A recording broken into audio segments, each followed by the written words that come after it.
Good morning dear students. आज हम हमारा नया चैप्टर स्टार्ट करते हैं, आवर एनवायरनमेंट।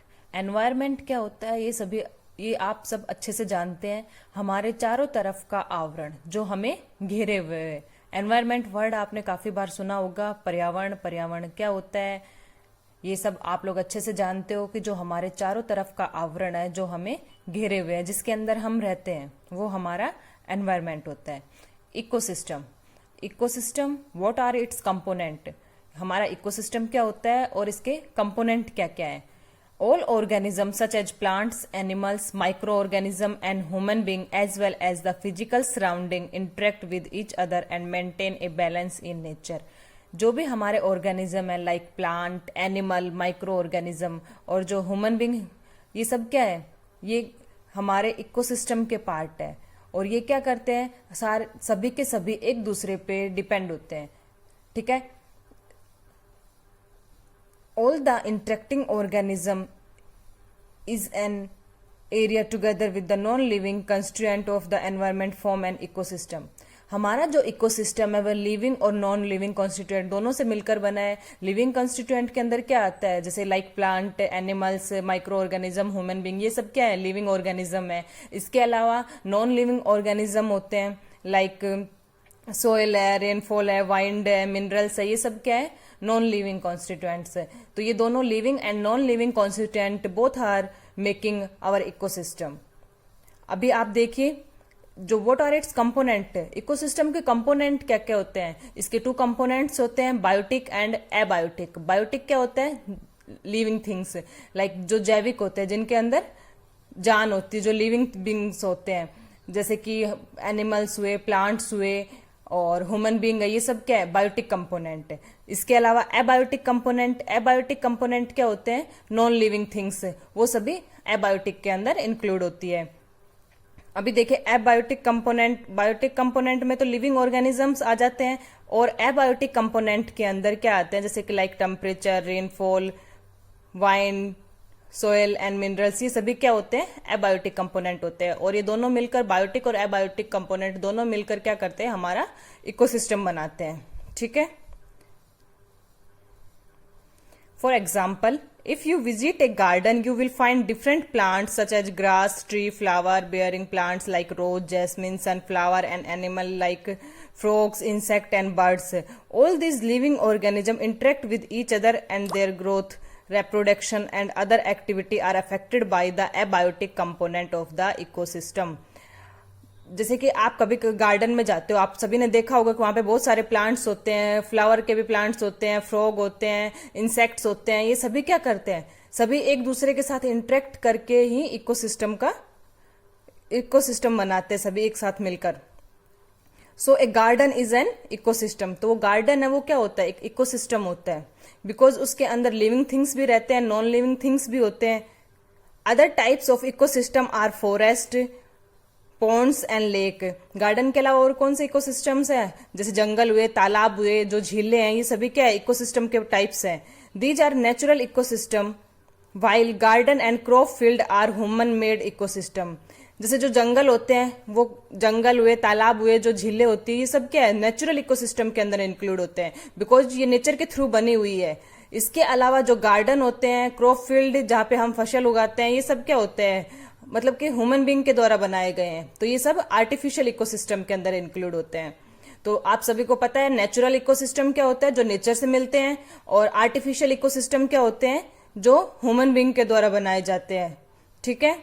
अभी इसके अंदर हमने पढ़ा है इकोसिस्टम क्या होता है, हमारे जो लिविंग और नॉन लिविंग कॉन्स्टिट्यूएंट है, both are making our ecosystem. इसके कंपोनेंट्स क्या क्या हैं, biotic and abiotic components. Biotic components के अंदर लिविंग थिंग्स आती है, उनके आप एग्जांपल मेंशन कर देना। और नॉन लिविंग थिंग्स के अंदर, एबायोटिक के अंदर नॉन लिविंग थिंग्स आती है, और नॉन लिविंग थिंग्स के अंदर जैसे कि सोयल हुई, वाटर हुआ, रेनफॉल हुआ, ये सब क्या होते हैं, नॉन लिविंग कंपोनेंट्स के अंदर है। ठीक है। इकोसिस्टम के टाइप्स हैं, जैसे इकोसिस्टम है natural ecosystem and artificial ecosystem. Natural ecosystem के अंदर forest, pond and lakes include होती है, और उसके अलावा जो आर्टिफिशियल इकोसिस्टम होता है, गार्डन एंड क्रॉप फील्ड, जो कि ह्यूमन बींग के थ्रू बनाए जाते हैं। ठीक है। आपको एक्टिविटी 15.1 के अंदर बताया गया है कि एक एक्वेरियम लिया है, एक्वेरियम को हम कैसे बना सकते हैं। एक्वेरियम क्या होता है, जिसके अंदर हम फिश रखते हैं, और एक फिश के लिए क्या इंपॉर्टेंट होता है, पानी। पानी के अलावा ऑक्सीजन होनी चाहिए वाटर में, और उसको फूड, भोजन चाहिए होता है। ठीक है, तो हम उसको कैसे मेंटेन करके रख सकते हैं, ये आपको एक्टिविटी 15.1 के अंदर समझाया हुआ है। उसके बाद we have seen in earlier classes that organism can be grouped as producer, consumers and decomposer। आप पहले की क्लासेस में पढ़ चुके हो ऑर्गेनिज्म को कैसे ग्रुप में डिवाइड किया जाता है। जो प्रोड्यूसर होते हैं, प्रोड्यूसर क्या होते हैं, जो निर्माता होते हैं, जो खुद बनाते हैं अपनी सारी चीजें। कंज्यूमर क्या होते हैं, कंज्यूमर क्या होते हैं, वो प्रोड्यूसर पे डिपेंड होते हैं।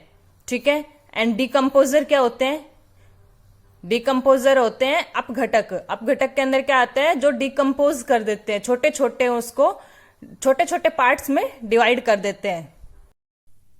प्रोड्यूसर्स क्या होते हैं, all green plants and certain bacteria which can produce food by photosynthesis process come under this category are called the producers. Producers क्या होते हैं, जो अपना भोजन फोटोसिंथेसिस के थ्रू खुद बनाते हैं, वो सभी क्या होते हैं, मतलब प्रोड्यूसर के अंदर इंक्लूड होते हैं। जैसे लाइक ग्रीन प्लांट्स होते हैं और कुछ बैक्टीरियाज होते हैं, वो सब क्या है, प्रोड्यूसर्स हैं। नेक्स्ट देखो, organism depend on the producer either directly or indirectly for their substances.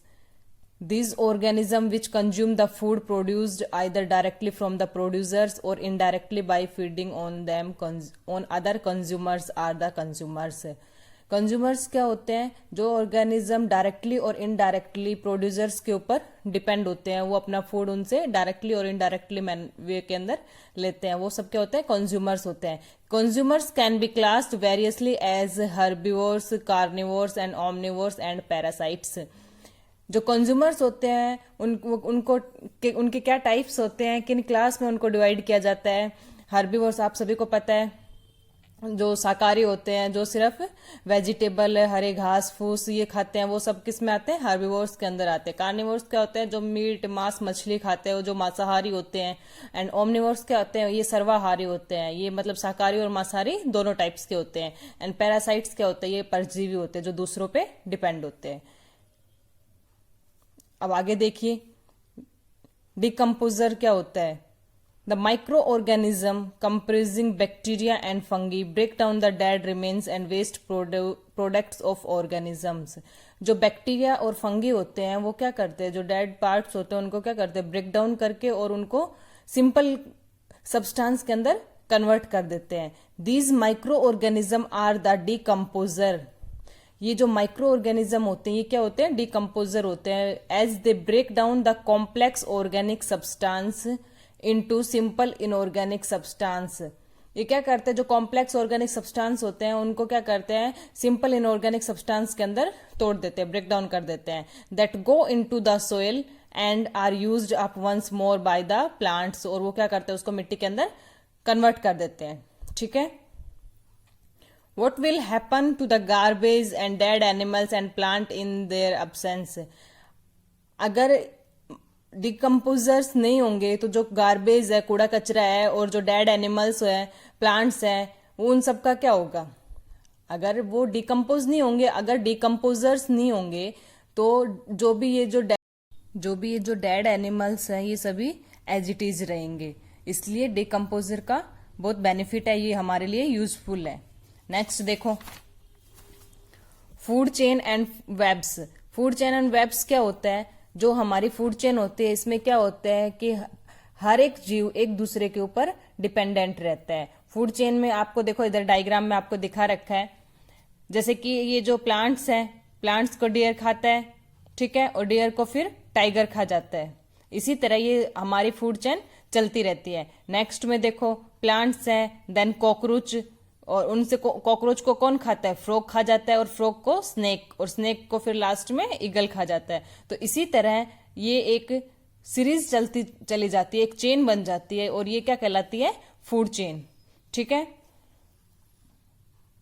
We have form a series of organism feeding on one another.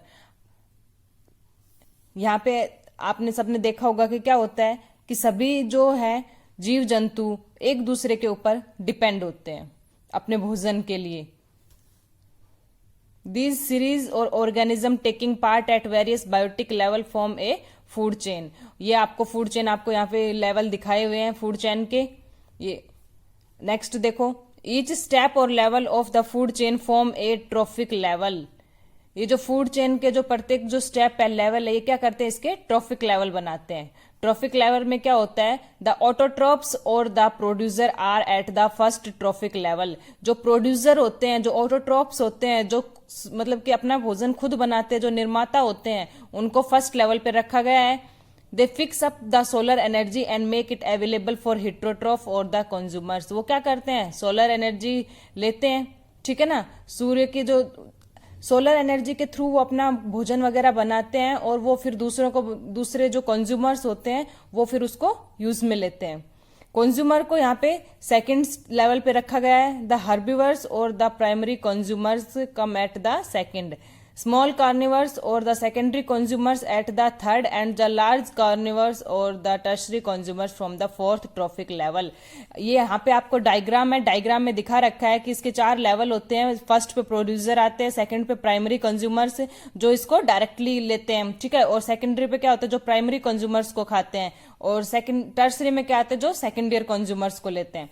जैसे कि इसमें दिखाया हुआ है जो प्लांट्स है, ये क्या हो जाएगा, फर्स्ट कंज्यूमर्स, ये क्या हो जाएगा, सेकेंड, ये प्लांट्स क्या हो जाएगा, सॉरी प्रोड्यूसर हो जाएगा, और ये क्या हो जाएगा, cockroach primary consumers, and frog secondary consumers, and snake क्या हो जाएगा, टर्सरी कंज्यूमर्स। तो यहाँ पे इसके 4 लेवल आपको बताए हुए हैं, ठीक है। अभी आपको ये फूड चेन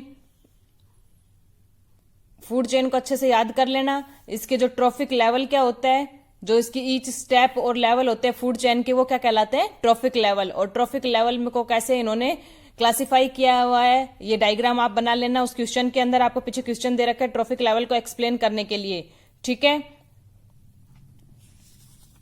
इसके बाद आपको देखो यहाँ पे draw diagram showing flow of energy in an ecosystem. ये आप एक बार इसको थोड़ा लर्न कर लेना। जैसे सनलाइट होती है, फिर उस सनलाइट को लेते हैं प्रोड्यूसर क्या करते हैं, फिर हर्बिवोर्स लेते हैं, उसके बाद उसको कार्निवोर्स लेते हैं, हर्बिवोर्स को, उसके बाद टॉप कार्निवोर्स आ जाते हैं, ठीक है। तो इसी तरह ये क्या होता है, एक इकोसिस्टम बना रहता है। तो आज आपको क्वेश्चन नंबर 1 और 2 करने हैं नोटबुक के अंदर। फर्स्ट क्वेश्चन है what are the trophic level. तो जो ईच स्टेप है, each level of food chain, वो सब क्या है, ट्रॉफिक लेवल में आएंगे, ठीक है ना। उसके बाद आपको give an example of a food chain and state the different trophic level. Food chain का एग्जांपल देना है। एग्जांपल में आप ये लिख सकते हो grass, then deer, then lion, tiger, ठीक है। उसके अलावा फिर आपको ये आपका जो ये डायग्राम है ट्रॉफिक लेवल का, ये डायग्राम एक्सप्लेन करना है। नेक्स्ट क्वेश्चन है what is the role of decomposer in the ecosystem. Decomposer का हमारे इकोसिस्टम में क्या रोल है। तो आपको डिकम्पोजर आपको बताया था, डिकम्पोजर क्या होते हैं, जो ब्रेक डाउन कर देते हैं डेड पार्टिकल्स को, और जो कॉम्प्लेक्स ऑर्गेनिक सब्सटेंस को सिंपल इनऑर्गेनिक सब्सटेंस में करते हैं और उसको सॉइल के अंदर कन्वर्ट कर देते हैं, ठीक है। तो ये 2 क्वेश्चन आपका होमवर्क है, इसको अच्छे से कर लेना नोटबुक में। नेक्स्ट टॉपिक हम नेक्स्ट क्लास में करेंगे। Thank you.